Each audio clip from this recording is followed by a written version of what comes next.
Then the people of the land took Jehoahaz, the son of Josiah, and made him king in his father's place in Jerusalem.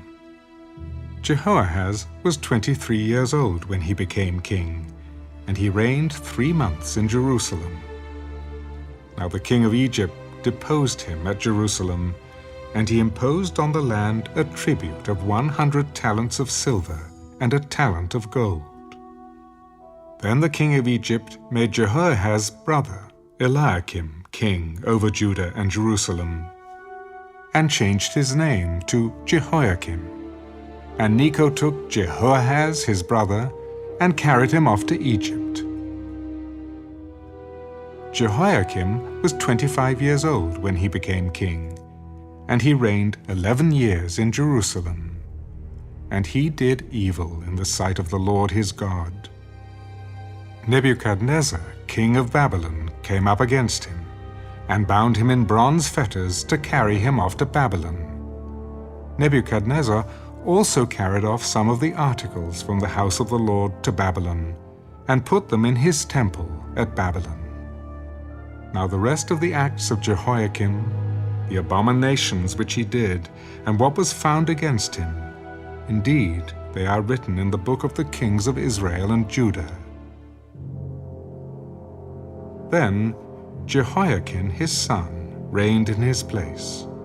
Jehoiakim was 8 years old when he became king, and he reigned in Jerusalem 3 months and 10 days.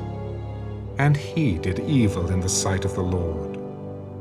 At the turn of the year, King Nebuchadnezzar summoned him and took him to Babylon, with the costly articles from the house of the Lord, and made Zedekiah, Jehoiakim's brother, king over Judah and Jerusalem.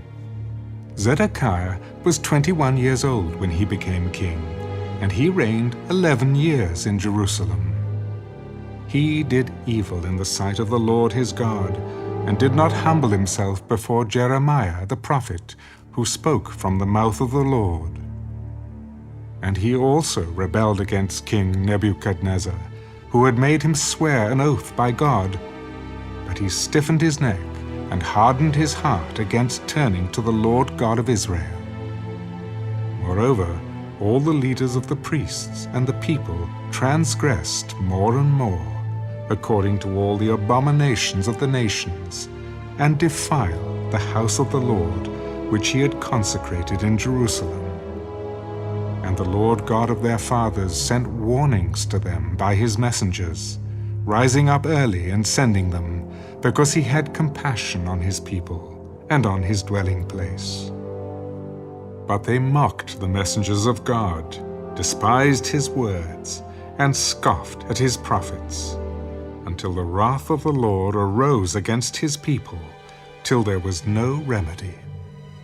Therefore he brought against them the king of the Chaldeans, who killed their young men with the sword in the house of their sanctuary, and had no compassion on young man or virgin, on the aged or the weak. He gave them all into his hand.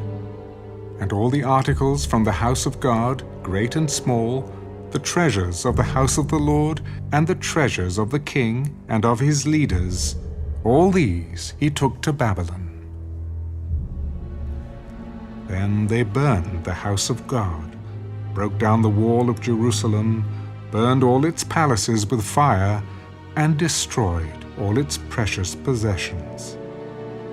And those who escaped from the sword he carried away to Babylon, where they became servants to him and his sons, until the rule of the kingdom of Persia, to fulfill the word of the Lord by the mouth of Jeremiah, until the land had enjoyed her Sabbaths.